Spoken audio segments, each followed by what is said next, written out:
정책을 또 여러 가지 좀 말씀하셨는데 굉장히 고맙습니다. 오늘 날씨도 가을날씨도 청명하고 굉장히 기쁜 날이고 저희 쌍용 자동차한테는 새로운 출발을 기약하는 그런 뜻깊은 날이 아닌가 이렇게 생각을 합니다. 오늘 들으신 대로 이번에 경사위와 경제사회노동위원회가 참가한 노노사 4자 간 협의를 통해서 저희가 도출하는 합의의 주요 내용은 세 가지라고 하겠습니다. 첫째는 저희 회사가 지금까지 남아있는 자녀 해고자 복직 문제를 해결하기 위해서 내년 상반기까지 일단 복직을 확정을 하고 그걸 추진하겠다는 그 내용이 하나고, 두 번째는 여러 가지로 경영상으로 어려움에 처해 있는 저희 쌍용 자동차의 미래 발전을 위해서 모두 협력하여 손을 잡고 판매 증대, 또 판매 증대와 생산 증대, 그거를 통한 경영 정상화에 매진을 하겠다. 그런 의미에서 여러 가지 지금까지 저희 쌍용 자동차의 브랜드의 위해를 가한다고 할 수 있던 여러 가지 회사의 발전과 좀 부합되지 않는 이런 모든 행위를 분단하고 협력해서 손을 잡고 회사 재건을 위해서 노력을 하겠다 하는 점이 둘째라고 볼 수가 있겠고, 마지막 부분은 잘 아시다시피 저희 쌍용 자동차가 지금 사실 많은 어려움에 처해 있습니다. 그래서 그 어려움을 극복하는데 경제사회노동위원회가 같이 회사의 참여를 여러 가지 현안 문제에 좀 참여를 해서 정부 입장에서 취할 수 있는 여러 가지 지원 방안 이런 거를 같이 좀 마련을 해서 적극적으로 지원을 해주겠다, 이렇게 세 가지라고 이야기할 수 있겠습니다. 복직 문제는 돌이켜 보면은 지난 2015년에 저희가 복직에 대한 합의가 있었습니다. 그리고 그 합의를 근간으로 해서 지난 3년간 여러 가지로 부족하지만 단계적 복직을 추진을 해왔고, 다만 지난 3년 동안 여러분들 잘 아시다시피 내외적으로 경영 여건이 굉장히 어려워졌습니다. 특히 해외 시장 여건이 굉장히 어려워지고, 이러므로 인해서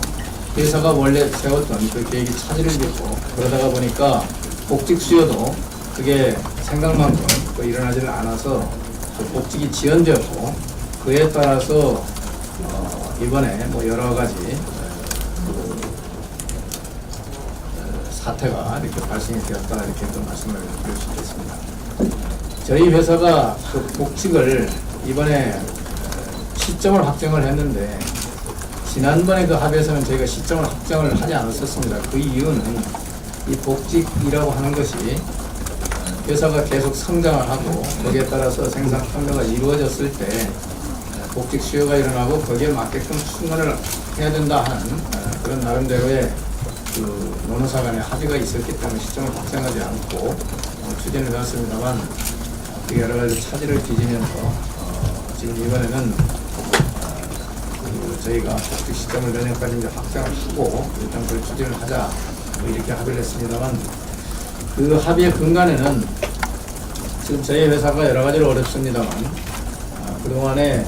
많은 시간과 노력과 자금을 투입을 해서 신차를 개발해왔고, 그 새롭게 개발한 신차들이 나름대로 시장에서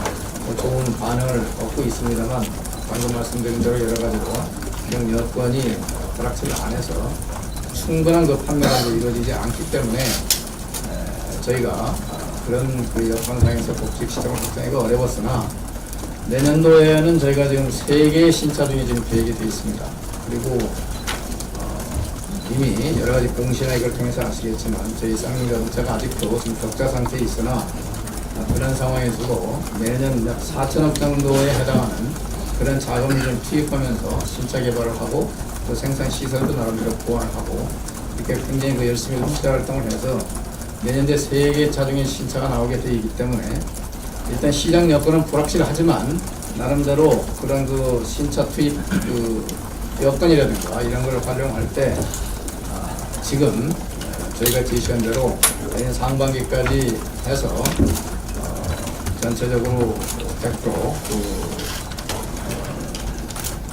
승원을 할 수 있지 않겠느냐 이렇게 생각을 해서 이번에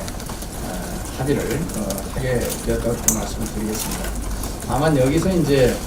회사 입장에서 좀 우려가 되고 걱정이 되는 것은 아직도 쌍용자동차는 1년에 지금 15만 대 정도면 되는 조그마한 회사입니다.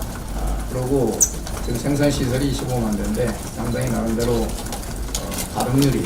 60% 정도 수준에 미치지 않기 때문에 원가 측면에서 놓고 봤을 때 이익을 낼 수 있는 구조가 안 되고 그래서 어려움을 겪고 있고 그래서 지난번에 이제 합의의 그 크다는 그 줄기 중에 하나가 뭐였냐면은 복직 수요가 있을 때 복직을 하는데 그 신입사원들을 40%씩을 충원한다 하는 그런 이제 합의가 있었고 그렇게 추진해 왔습니다. 근데 이번에 이제 복직 시점을 확정하고 인원을 확정하다 보니까 모든 게 지금 제가 말씀드린 대로 신차가 잘 판매가 되고 이렇게 해서 여건이 잘 따라주면 좋으나 그렇지 않은 경우에는 상당히 그게 원가 압박으로 작용을 이제 그런 우려가 있고 그래서 사실